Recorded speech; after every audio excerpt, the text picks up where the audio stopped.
دنیا کے معنی میں دیکھیں، دنیا میں بھی بہت سے لوگ مل کر رہ رہے ہیں نا، اسی طرح مجلس میں بھی بہت سے لوگ مل کر بیٹھتے ہیں، تو یہاں انہوں نے اس خاصیت کی بنا پر مجلس کو دنیا کے استعارے کے طور پر استعمال کیا ہے، اور یہاں پر بھی دنیا ہی کے استعارے کے طور پر انہوں نے مجلس استعمال کی ہے۔ تو پھر اس شعر کا کیا مطلب ہوا کہ محنت کرنے والے لوگوں کے بغیر دنیا میں کچھ بھی سامان نہ ہوتا اور دنیا بالکل خالی ہوتی۔ اگر یہ نہ ہوتے تو دنیا بالکل خالی ہوتی۔ تو ہم یہ کہہ سکتے ہیں کہ اس پورے بن میں حالی نے محنت کرنے والوں کی محنت اور ان کے عظیم ہونے کے، یعنی وہ کتنے اہم ہیں، کتنے عظیم ہیں، کے بارے میں بتایا ہے۔ اب یہاں دیکھیں، اس مصرے کو ہمیں سمجھنا ہے کہ فقیر اور غنی سب طفیلی ہیں ان کے، یعنی چاہے کوئی غریب ہے، چاہے کوئی امیر ہے یعنی کہ مالدار ہے، سب کے سب ڈیپینڈ کرتے ہیں محنت کرنے والے پر۔ کیوں محنت کرنے والے پہ ڈیپینڈ کرتے ہیں؟ دیکھیں، اگر اس کو ہم ایک مثال سے سمجھیں تو غریب ہے اور غریب شخص کو بالفرض اپنا مکان بنوانا ہے، تو اس کو مزدور کی ضرورت ہے۔ مزدور محنت کرے گا اور محنت سے بجری، سیمٹ، اینٹوں سے اسے ایک عمارت کھڑی کر کے دے دے گا جسے وہ گھر کا نام دے گا۔ اسی طرح اگر مالدار ہے تو اسے گھر بنوانا ہے، اسے بھی ایک مزدور ہی کی ضرورت پڑے گی۔ اب مزدور سے یہاں یہ مراد نہیں ہے کہ جو ہے غریب شخص یا کچھ، بالکل نہیں، مزدور سے یہاں مراد ہے محنت کرنے والے شخص کی ضرورت پڑے گی۔ تو اس لیے ہم یہ نہیں کہہ سکتے کہ صرف مالدار ہی کو محنت کرنے والوں کی ضرورت پڑتی ہے، بلکہ غریبوں کو بھی محنت کرنے والے لوگوں ہی کی ضرورت پڑتی ہے۔ اور یہاں پر انہوں نے فقیر اور غنی سے مراد لی ہے دنیا میں موجود سب لوگ، دنیا میں جتنے بھی لوگ ہیں سب کے سب ڈیپینڈ کرتے ہیں محنت کرنے والے لوگوں پر۔ کیسے؟ کہ دیکھیں، اگر محنت کرنے والے لوگ نہ ہوتے تو دنیا میں جو ہمیں یہ سب چیزیں اتنی سہولت کی ملی ہیں، جیسے میں ابھی کمپیوٹر کے ذریعے آپ کو لیکچر دے رہی ہوں، اگر کسی نے محنت کر کے کمپیوٹر نہ بنایا ہوتا تو میرے پاس یہ چیز نہ ہوتی، میں اس سہولت سے محروم ہوتی۔ اسی طرح میں ایک کرسی پر بیٹھی ہوئی ہوں، وہ کرسی کسی نے محنت کر کے بنائی ہے۔ تو یوں ہم کہہ سکتے ہیں کہ یہاں فقیر اور غنی سے مراد دنیا میں موجود سب لوگوں کا محنت کرنے والوں پر ڈیپینڈ کرنا ہے۔ تو یوں ہم کہہ سکتے ہیں کہ اس بند میں حالی نے یہ کہنا چاہا ہے کہ محنتی اور باہمت لوگوں کے ذریعے ہی دنیا کا نظام چلتا ہے، کیونکہ یہ لوگ اپنے فرائض کو پوری طرح نبھاتے ہیں۔ فرائض والی بات ہم نے اس مصرے میں پڑھی تھی کہ ان کے ذمے جو بھی کام ہے، فرائض فرض کی جمع ہے نا، اور فرض کہتے ہیں ایسے کام کو جو ہمیں کرنا ہی کرنا ہو، تو یعنی محنت کرنے والوں کے ذمے جو بھی کام ہوتا ہے وہ اسے پوری طرح کرتے ہیں، کیونکہ وہ محنت سے کرتے ہیں، جس سے نہ صرف ان کی اپنی زندگی کو بلکہ پورے معاشرے کو فائدہ پہنچتا ہے۔ دنیا کی ترقی، خوشحالی اور خوبصورتی ان لوگوں سے ہی ہے۔ تو یہ اس کا مفہوم بن گیا۔ اب اگر ہم بات کر لیں اس شعر میں موجود صنعت کی، تو چلیں ہم بند کو الگ سلائیڈ پہ لے آئے ہیں تاکہ ہم اس میں موجود صنعتوں کو ڈھونڈ سکیں۔ دیکھیے، یہاں پر جو پہلی صنعت استعمال ہوئی ہے وہ ہے فقیر اور غنی کی، یعنی دو متضاد الفاظ ہیں، امیر اور غریب۔ تو یہ ہم نے لکھ لیا۔ اس کے علاوہ اس میں ایک اور صنعت بھی موجود ہے، اور وہ صنعت ہے صنعت استعارہ۔ دیکھیے، یہاں پر مجلس کو ہم نے سمجھا تھا کہ دنیا کے استعارے کے طور پر استعمال کیا گیا ہے، تو ہم یہ بھی لکھ دیتے ہیں کہ یہاں پر صنعت استعارہ مجلس یعنی کہ دنیا کے طور پر بھی موجود ہے۔ تو اب اگلا بند ہے، پہلے ہم اسی طرح اس کے مشکل الفاظ کے معنی دیکھیں گے۔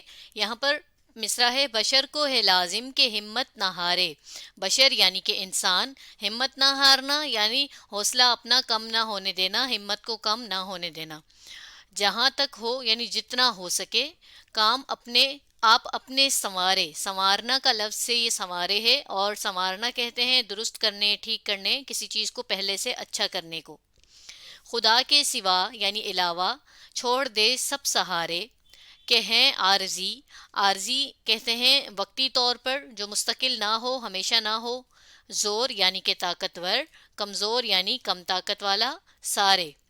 اڑے وقت تم دائیں بائیں نہ جھانکو۔ اڑے وقت کا لفظ جو ہے یہ آڑا وقت سے ہے، اور آڑا وقت بھی آپ جانتے ہیں نا، مشکل وقت ہی کو کہا جاتا ہے، تو یہاں پر بھی حالی نے اس کو اڑے وقت کو مشکل وقت ہی کے معنی میں استعمال کیا ہے۔ دائیں بائیں یعنی کہ ادھر ادھر۔ جھانکو یعنی کہ دیکھو۔ صدا، اپنی گاڑی کو گر آپ ہانکو۔ صدا یعنی کہ ہمیشہ، اور ہانکنا کہتے ہیں چلانے کو۔ آپ ہانکنا یعنی خود چلانا۔ اب یہ کیا بات ہو گئی، گاڑی کو چلانے کا کیوں کہہ رہے ہیں وہ؟ تو ہم یہ پہلے دیکھتے ہیں کہ حالی نے ان الفاظ کو کیا انہی معنی میں استعمال کیا ہے یا انہوں نے کوئی اور معنی استعمال کیے ہیں۔ تو دیکھیے یہاں پہلے اور دوسرے شعر میں تو انہوں نے ان الفاظ کو ان کے لغوی معنی ہی میں استعمال کیا ہے، جس کے ذریعے اگر ہم اس بند کو سمجھیں تو حالی یہ کہنا چاہتے ہیں کہ انسان پر یہ لازمی ہے، اس کے لیے یہ ضروری ہے کہ وہ اپنی ہمت کو کم نہ ہونے دے اور جتنا اس سے ہو سکتا ہے اپنے کام خود اچھے کرے، خود ٹھیک کرے۔ اس کا کیا مطلب ہوا؟ اس کا مطلب یہ ہوا کہ بالفرض آپ پر کوئی مشکل وقت آتا ہے اور آپ کو کسی دوسرے کی مدد کی ضرورت ہے، تو یہ نہیں کرنا کہ آپ نے ایک دم سے دوسرے سے مدد لینی ہے، بلکہ پہلے خود سے کوشش کریں، خود سے اپنے آپ کی مدد کرنے کی کوشش کریں، اپنے اس کام کو ٹھیک کرنے کی کوشش کریں۔ تو وہ ایک طرح کا یہاں پر یہ کہہ رہے ہیں، اور پھر آگے کہہ رہے ہیں کہ اللہ کے علاوہ سب سہارے جو ہیں ان کو چھوڑ دو۔ اب کیوں چھوڑ دو اس کو وہ پھر اگلے مصرے میں اپنی بات کو مکمل کر رہے ہیں۔ اب یہاں پر کہ انہوں نے کیونکہ کے لیے استعمال کیا ہے کہ کیونکہ یہ سب جو اگر کوئی طاقتور ہے یا کوئی کم طاقت والا ہے سہاروں میں، یعنی ہمیں سہارا دینے والوں میں، سہارے سے یہاں مراد کیا ہے؟ مدد دینے والے، مدد کرنے والے۔ تو صرف یہ ایک لفظ ہے جس کو ویسے سہارے کو ہم مدد کرنے ہی کے معنی میں استعمال کرتے ہیں، حالی نے بھی اس کو اسی معنی میں استعمال کرتے ہوئے بتایا ہے کہ آپ کی مدد کرنے والے جو بھی ہیں، چاہے وہ بہت طاقت والے ہوں یا کم طاقت والے ہوں، وہ وقتی طور پر آپ کی مدد کریں گے، ہمیشہ ہماری مدد کوئی نہیں کرتا۔ ہمیشہ تو کوئی بھی نہیں کرتا نا، ایک بار کرے گا، دو بار کرے گا، بار بار تو کوئی مدد نہیں کرتا۔ تو اسی لیے وہ یہ کہہ رہے ہیں کہ جب خود سے اپنی مدد کرو گے تو پھر اس طرح کسی طاقتور کے یا کسی کم طاقت والے کی مدد نہ لینی پڑے گی۔ اور پھر ان دونوں اشعار میں جو انہوں نے ایک پیغام سا دینے کی کوشش کی ہے، اسی پیغام کو ایک سبق کے طور پر یا اس کے نتیجے کے طور پہ یہ بتا دیا کہ مشکل وقت میں بھی پھر جب تمہیں اپنی مدد خود کرنے کی عادت پڑ جائے گی تو پھر تم مشکل وقت میں بھی ادھر ادھر نہیں دیکھو گے۔ ادھر ادھر دیکھنے سے کیا مراد ہے؟ یعنی ادھر ادھر دیکھنے سے مراد ہے کسی سے مدد مانگنا یا لینا، یعنی کہ نہیں لینا، اور ہمیشہ یہی کوشش کرو گے کہ اپنی گاڑی کو خود چلاؤ۔ اب گاڑی کو چلانے کا وہ کیوں کہہ رہے ہیں؟ تو دیکھیں یہاں پر حالی نے گاڑی سے مراد لی ہے اپنی زندگی۔ تو یہ ہم یہاں لکھ لیتے ہیں کہ گاڑی سے مراد زندگی ہے، یعنی کہ ہمیشہ یہ کوشش کرو کہ اپنی زندگی کو خود گزارو، خود چلاؤ، کسی کی مدد کے بغیر، کسی سے مدد لیے بغیر۔ جب یہ عادت تمہاری بن جائے گی تو پھر تم مشکل وقت میں بھی اپنی مدد خود کر سکو گے۔ اور یہ کب ہوگا؟ یہ تب ہوگا جب تم اللہ تعالیٰ پر بھروسہ کرو گے، یقین کرو گے اور اپنی مدد خود کرنے کی کوشش کرو گے۔ جب یہ دونوں کام تم کرو گے، پہلا اللہ پہ یقین کرنا اور دوسرا اپنی مدد خود کرنا، تو پھر تم کسی اور کی مدد نہیں لوگے۔ تو ہم یہ کہہ سکتے ہیں کہ حالی نے اس بند میں یہ کہنا چاہا ہے کہ ہمت اور حوصلے سے زندگی میں آنے والی ہر مشکل پر قابو پایا جا سکتا ہے۔ دنیاوی سہاروں کے بجائے انسان کو خدا پر بھروسے اور اپنی محنت پر یقین کرتے ہوئے زندگی میں آگے بڑھنا چاہیے۔ اسی یقین اور محنت کی عادت سے مشکل وقت میں بھی اپنی مدد خود کرنی چاہیے۔ تو یوں انہوں نے ہمیں اس آخری بند میں پیغام دینے کی کوشش کی ہے، یعنی انسان کو پیغام دینے کی کوشش کی ہے کہ اسے کیا کرنا چاہیے۔ سب سے پہلے ہمت اور حوصلہ اسے کرنا چاہیے کہ کبھی بھی ہمت اپنی نہ ختم ہونے دے۔ دوسری بات یہ انہوں نے پیغام دیا ہے کہ اللہ پر بھروسہ کرنا چاہیے، اور اس کے بعد تیسری بات انہوں نے یہ کہی ہے کہ مشکل سے مشکل وقت میں بھی اپنی محنت اور اپنی محنت سے اپنی مدد خود کرنی چاہیے۔ تو یوں انہوں نے یہ پیغام ہمیں اس آخری بند کے ذریعے دیے ہیں۔ اب اگر بات کر لیں اس شعر میں موجود سند کی، تو یہاں پر انہوں نے 2 سندیں استعمال کی ہیں۔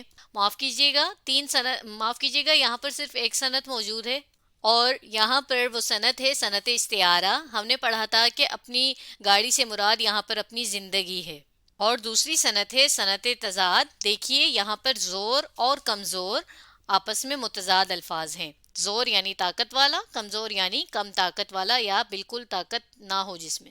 اب ہم اس نظم کے سوالات بھی کر لیتے ہیں۔ نظم کا پہلا سوال ہے کہ نظم کے پہلے بند میں کون سی صنعت استعمال ہوئی ہے؟ تو دیکھیے یہ تھا ہمارا پہلا بند، اور اس میں ہم نے یہ پڑھا تھا کہ یہاں پر صنعت استعارہ استعمال ہوئی ہے۔ نہال سے مراد یہاں پر دنیا میں موجود لوگ، اور گلستان سے مراد دنیا ہے۔ چلیں یہ بات لکھ لیتے ہیں اپنے جواب میں۔ تو ہم کچھ حصہ سوال ہی سے لیں گے. ہم پہلے لکھیں گے کہ نظم کے پہلے بند میں یہاں تک لکھنے کے بعد کون سی کو کاٹ کر اس کی جگہ صنعت لکھ کر صنعت استعارہ استعمال ہوئی ہے اتنا لکھ کے، اور پھر وہ کس انداز میں استعمال ہوئی ہے وہ لکھیں گے. تو اس طرح ہمارے پہلے سوال کا جواب یہ بنے گا: نظم کے پہلے بند میں صنعت استعارہ استعمال ہوئی ہے. نہال سے مراد دنیا میں موجود سب لوگ اور گلستاں سے مراد دنیا ہے. دوسرا سوال ہے کہ چوتھے بند میں حالی نے کیا پیغام دیا ہے. تو یہ تھا ہمارا چوتھا بند، اور اس میں ہم نے یہ 4 پیغامات پڑھے تھے کہ ہمت اور حوصلے کو کم نہیں ہونے دینا چاہیے، اللہ پر بھروسہ کرتے ہوئے، محنت کرتے ہوئے اپنی مدد خود کرنی چاہیے، اور مشکل سے مشکل وقت میں بھی اپنی مدد خود کرنی چاہیے. تو ان سارے پیغامات کو ہم ایک ساتھ کر کے جواب میں لکھیں گے. تو ہم کچھ حصہ سوال ہی سے لیں گے. ہم لکھیں گے چوتھے بند میں حالی نے، یہاں تک لکھنے کے بعد آگے ہم اپنے پیغام لکھیں گے. تو دیکھیے ہم نے اس طرح سے لکھا کہ چوتھے بند میں حالی نے ہمت نہ ہارنے، خدا کے سوا کسی کو سہارا نہ بنانے اور اپنی مدد آپ کرنے کا پیغام دیا ہے. تو آج ہم نے نظم محنت کی برکات کی پڑھائی مکمل کی اور اس کے سوالات بھی کیے.